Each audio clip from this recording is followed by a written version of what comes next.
President Biden is calling on Congress for billions of dollars. And Joe Manchin opened the door for more social spending.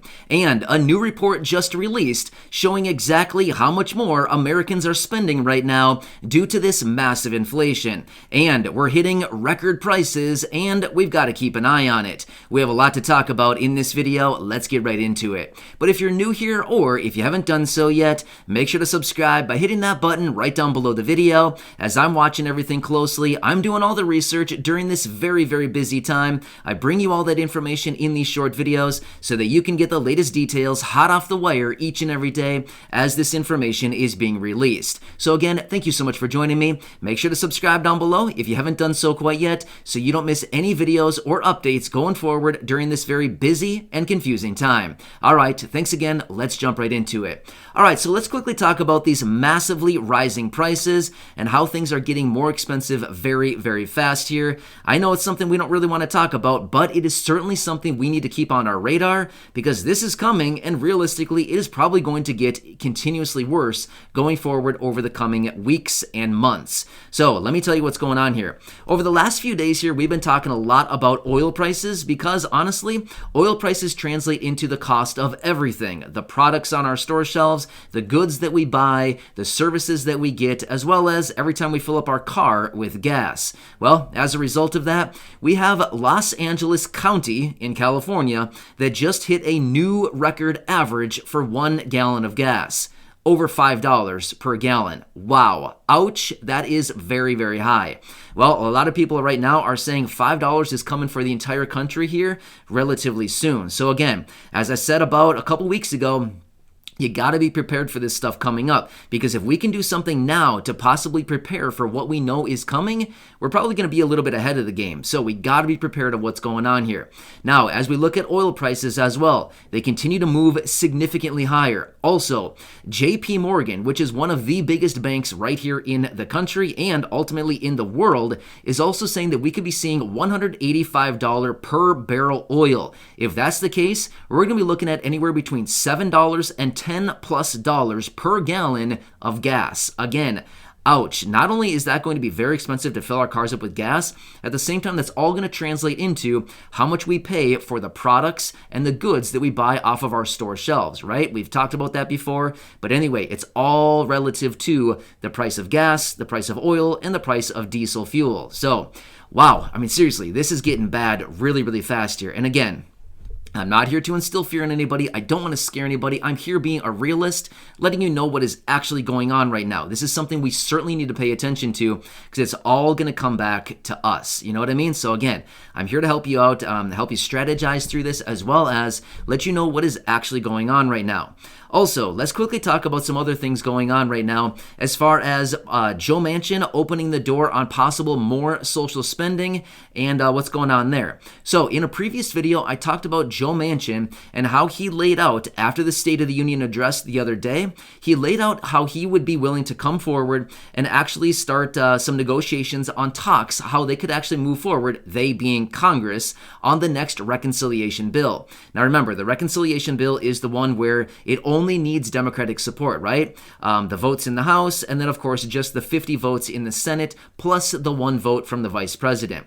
Now, Joe Manchin is being the person who many people are pointing the finger at for the Build Back Better agenda not passing back in December. Now, Joe Manchin is coming forward and he is saying that he'd be open to a few different provisions. In fact, we went through that in a separate video where he said he'd be open to lowering the price of prescriptions, ultimately lowering inflation, as well as some climate funding, things like this as well, and reforming the tax code. But he also mentioned, let's get these done first and then possibly opening the door up after that to actually do some additional social spending.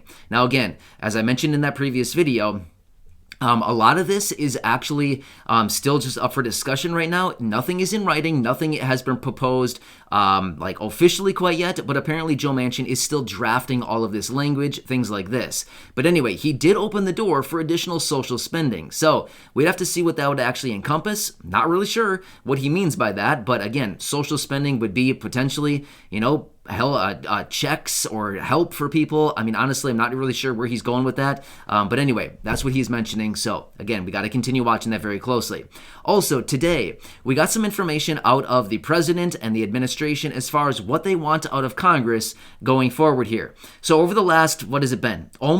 Probably 2 months now, we've been hearing out of the administration that they're going to be asking Congress for about $30 billion of funding for the next stimulus package. Now, again, we heard about this back a couple months ago, and it kind of disappeared for about 5 or so weeks. Well, then a couple weeks ago, we heard about it a little bit. About $30 billion is what the administration was calling on Congress to pass. Well, then it disappeared for maybe a week and a half or so, and now we just heard about it again today. So here's what's happening. The administration is calling on Congress to pass $32.5 billion of money. Now, here's the thing. $10 billion of that would be allocated to go to Ukraine for, what's going on over there right now. However, the other $22.5 billion would be allocated for COVID relief. Well, here's the problem.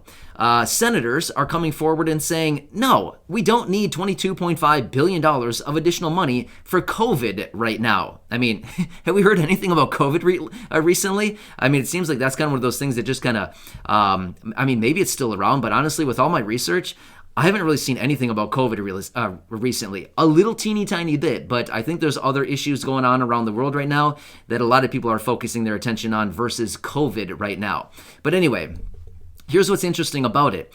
So the senators are coming forward saying, no, we're not going to support $22.5 billion of additional COVID relief right now when we have billions and billions of dollars that are unspent from previous stimulus packages. Exactly what we've been talking about in our previous videos here over the last couple of months. We've been talking about the potentially $800 billion that's available from previous stimulus packages. That's what the reports are saying anyway. Now again, it could be give or take $50 billion, $100 billion, but the reports that I found said $800 billion is still sitting there available. So these senators are saying, why would we spend another $22.5 billion of new fresh spending that could lead to more inflation when we could just peel off 22.5 or whatever out of the money that's already sitting there, that's already been approved by us, Congress. So they're coming forward saying there's no way, we're not in support of this extra 22.5.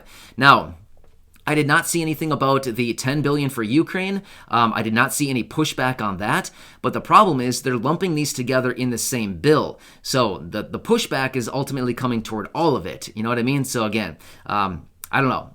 Who knows? Maybe they'll split it off as two different bills. Maybe they'll... I'm not really sure how they're going to approach this, but either way, the 22.5 that they are that they're opposing here for the COVID relief, they're basically saying there's no way, we're not in support of this, we're not doing this. We have billions of dollars sitting here on the table, just like we've discussed here on the channel in previous videos, and they're saying use that money. Seriously, the money's already been allocated, it's already been approved. Why would we use more money, more spending that's just going to ultimately lead to more inflation going forward? So, very interesting with all that.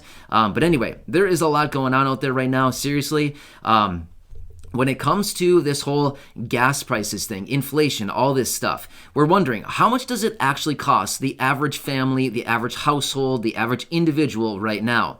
Well, according to a new report, they're saying on average across the entire United States right now, the average household is paying an extra $385 every single month for the same old things that we always buy just because of this massive inflation. In some areas, like the mountain regions, there were a number of different states, or maybe like 7 different states that were listed, but it was all kind of around the mountain region.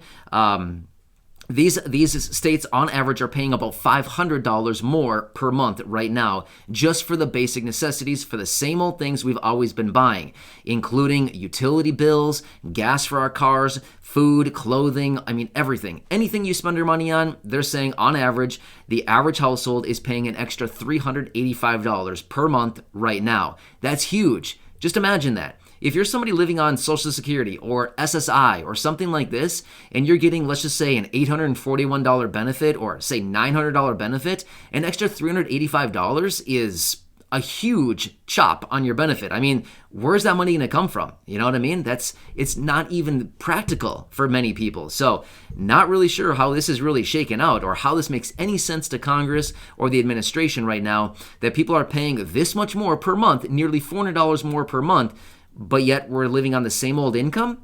Does that make sense to anybody? It doesn't make sense to me, but maybe I'm missing something. I don't really know, right?